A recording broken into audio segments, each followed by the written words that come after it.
రాజకీయ నేతలు, పీఠాధిపతులు అస్సలు సంబంధం లేని విభాగాలు, రెండు విభిన్న ధృవాలు. బట్ కొన్ని రాష్ట్రాల్లో లాగానే ఏపీలో కొన్ని రోజుల పాటు భక్తి, రాజకీయం రెండు కూడా ఏకమయ్యాయి. కానీ ఇప్పుడు టైం మారింది, సో స్వరం కూడా మారింది. అసలేంటో చెప్పకుండా ఏంటి ఇంట్రొడక్షన్ అనుకుంటున్నారా? ఈ మాటలు వినండి, మీకే అర్థమవుతుంది. ఈ స్వరూపానంద ఏ గవర్నమెంట్ వచ్చినా,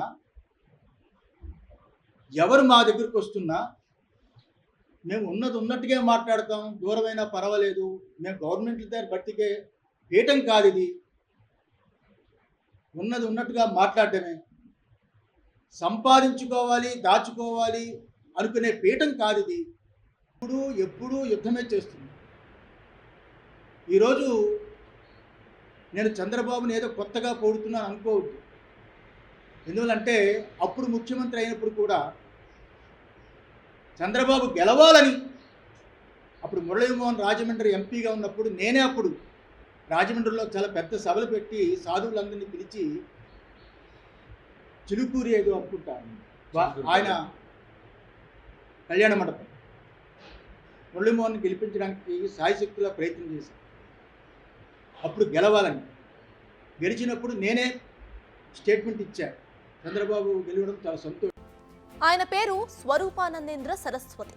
విశాఖ శారదా పీఠాధిపతి. ఆయన తెలుగునాట శంకరాచార్య సాంప్రదాయాన్ని అనుసరిస్తూ ఆధ్యాత్మిక విప్లవం సృష్టించాలి అన్నది తన అభిమతం అంటారు స్వరూపానందేంద్ర సరస్వతి. ఈ పీఠానికి ఎంతో మంది భక్తులు కూడా ఉన్నారు. అందులో సామాన్యుల నుంచి సీఎంల వరకు భక్తులు ఉన్నారు.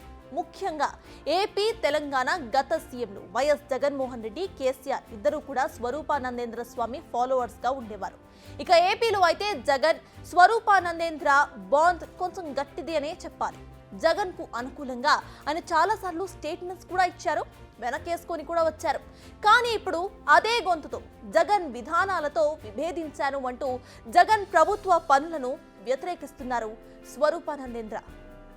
కాలం ఎప్పుడూ కూడా ఒకటే రకంగా ఉండదు కదా. ఏపీలో ప్రభుత్వం మారింది, జగన్ దారుణంగా ఓడిపోయారు. ఇక ఏపీలో ప్రభుత్వం చేంజ్ అవ్వగానే ఆయన వాయిస్ లో కూడా స్వరం చేంజ్ కనిపించేస్తుంది.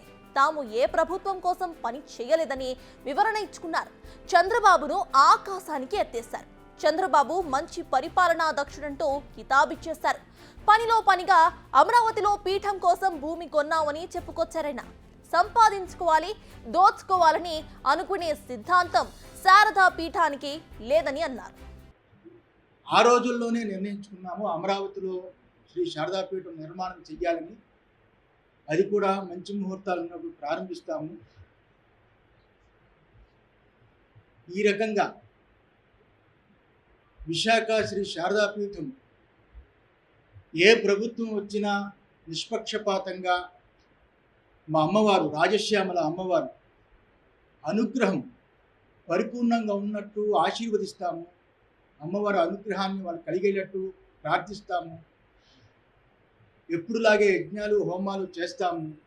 ఇప్పుడు ఎందుకు చెప్పవలసి వచ్చిందంటే ప్రమాణ స్వీకారము ఎల్లుండి ఉంది కాబట్టి మేము కూడా ఋషికేశ్ చాతుర్మాస్యానికి వెళ్ళే సమయం ఆసన్నమైంది. మళ్ళా 3-4 నెలలు తిరిగి ఆంధ్ర రాము కాబట్టి ఏ రోజు వెళతాము ఇంకా నిర్ణయించలేదు. కాబట్టి ఈరోజు మంచి రోజు. ఈరోజు ఈ ప్రెస్ ద్వారా అందరికీ తెలియచేయాలని ఈ ప్రెస్ మీట్ ఏర్పాటు చేశారు. స్వరూపానందేంద్ర సరస్వతి కొన్ని విషయాలను క్లెయిమ్ చేయాలని ప్రయత్నిస్తున్నట్టుగా కనిపించింది. నంబర్ 1, మేము ఏ ప్రభుత్వానికి కూడా వత్తాసు పలకలేదు. మేము చాలా న్యూట్రల్గా ఉన్నాం. ఇది జగన్ కు మద్దతుదారుడిగా అనే ఆరోపణలకు సమాధానం అని చెప్పుకోవచ్చు. నంబర్ 2, జగన్ ప్రభుత్వ విధానాలను నేను కూడా వ్యతిరేకించాను, ప్రశ్నించాను. అంటే ఇప్పుడు కాదు, గతంలో కూడా ప్రశ్నించాను అని చెప్పకనే చెప్పారు ఆయన. నంబర్ 3, రాజధానిగా అమరావతి ప్రాంతానికి నేను కూడా జై కొడుతున్నాను. అంటే టీడీపీ విధానాలకు తమ మద్దతు ఉంటుందని చెప్పడం. ఇక నంబర్ 4, ఎర్రన్నాయుడు, మురళీమోహన్ బాగా పరిచయం అంటూ చెప్పుకోవటం. తమ మీద నెగిటివ్గా ఫోకస్ చేయకండి, మీకోసం గతంలో పని చేశాం, యాగాలు, యజ్ఞాలు చేశామని గుర్తు చేయటం.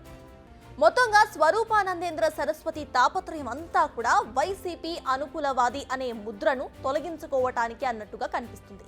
అయితే ఈ రోజు ప్రెస్ మీట్ పెట్టి మరీ సంజాయిషి లాంటి సూచనలు చేయాల్సిన అవసరం ఎందుకు వచ్చింది ఆయనకు?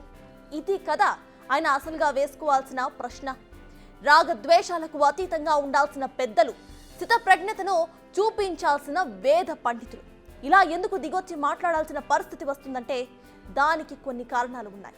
ఇది పూర్తిగా ఆయన ఒక్కడిదే తప్పు అని అనలేం, కానీ కొంచెం ఆయన తప్పు కూడా ఉండవచ్చు, ఆయన అనుచరులు చేసినవి కూడా కావచ్చు. తప్పులు మాత్రం ఉన్నాయి. నిజానికి వైఎస్ జగన్ క్రిస్టియన్ కుటుంబం నుంచి వచ్చారు. దీనిని బేస్ చేసుకొని ఇతర పార్టీలు ఆయనపై హిందూ వ్యతిరేక ముద్ర వేసేందుకు ప్రయత్నం చేశాయి.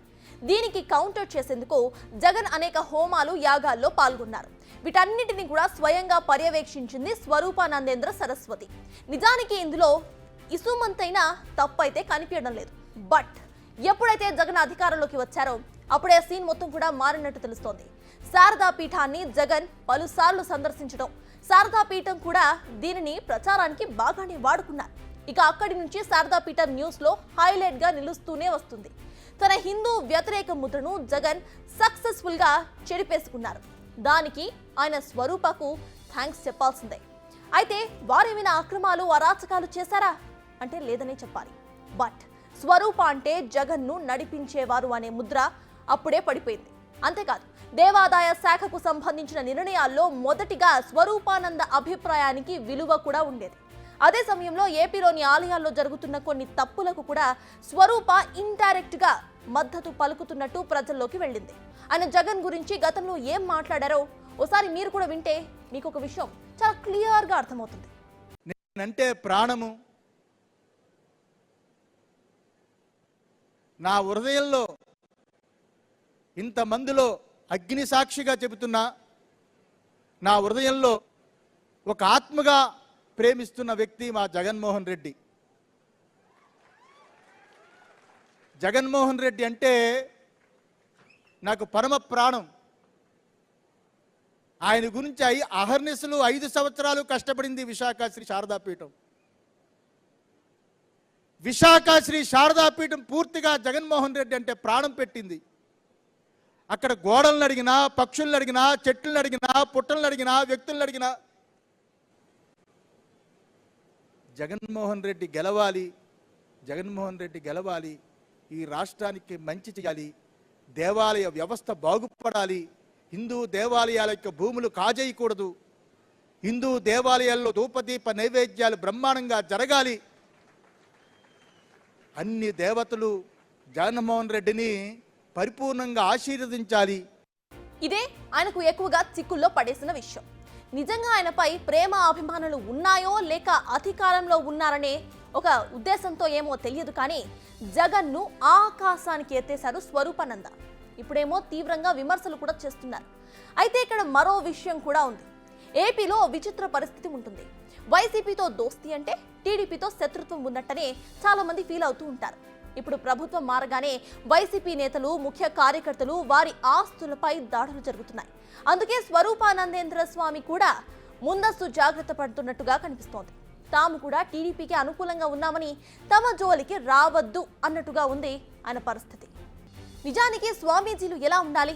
రాగద్వేషాలకు అతీతంగా ఉండాలి, కుల మతాలకు అతీతంగా పనిచేయాలి, రాజకీయాలకు దూరంగా ఉండాలి, అధికారులు, నేతల శ్రేయస్సు కోసం కాకుండా సమాజ శ్రేయస్సు కోసం పాటుపడాలి.